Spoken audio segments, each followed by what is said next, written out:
ఏంది మరి మీ ఎమ్మెల్యే ఇంత పెద్ద బీఆర్ఎస్ ఇంత పెద్ద సభ నడుస్తుంది? ఎమ్మెల్యే రాడు. మా నిర్ణయం నుండి పోయినాడా ఏమన్నా కాంగ్రెస్ పార్టీలోకి పోలే.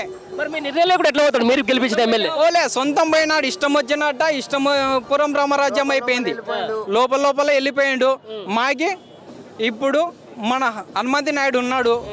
హనుమంతి నాయుడే విన్ అవుతాడు. ఎట్టి పరిస్థితుల్లో హనుమంతి నాయుడు విన్ అవుతాడు. సరే, ఇదే ఎమ్మెల్యే వచ్చేసి ఏముంది బిడ్డ, ఏం పేరు నీ పేరు? పరశురాముడు. ఏదో అనుకున్నాం కానీ మన కాంగ్రెస్ లో ఉంటే బాగుంటుంది. రేపు పొద్దున సర్పంచ్ ఎలక్షన్ నిన్న నిలబెడతా కాంగ్రెస్ నుంచి. మరి నిలబడతాం అంటే ఏం చెప్తావు? కాంగ్రెస్ నాటి కాదు, గుండెలు కోసిన కేసీఆర్ కారు సర్కారు మనది. అంతేనా? ఎందుకంటే కాంగ్రెస్ ఇప్పుడు కాంగ్రెస్ గెలిచింది, మేము ఎందుకు పోతాం?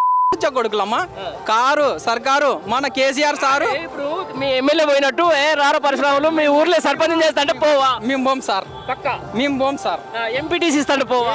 ఏమి మార్కెట్ కమిటీ చైర్మన్ ఇస్తాంటే పోవా? ఏది పోం, మాకు అవసరం లేదు సార్. ఎంపీపీ చేస్తాంటే పోవా? ఎంతో మంది తెలంగాణ రాష్ట్రంలో ప్రజలు ఎంతో మంది ఎన్నో విభాగాలుగా ఎంతో నష్టపో ఎకరకు 5,000 పడితే వాళ్ళు కూటి కోసమైనా పింఛన్ రాకుండా తింటున్నారు సార్. 200 ఉండే పింఛన్ 2,016 రూపాయలకు చేసినాడు కేసీఆర్ సార్. నీవు ఒక మామూలు కార్యకర్తగానే పరిశ్రమలో నువ్వు ఇంత నిక్కచ్చిగా ఉన్నావు. మరి మీ అందరూ ఓట్లు వేసుకొని పోయినప్పుడు మీ ఎమ్మెల్యేకి ఎందుకు లేకుండా వచ్చు? మరి ఇంత ఈ మాత్రం బుద్ధి, ఇంత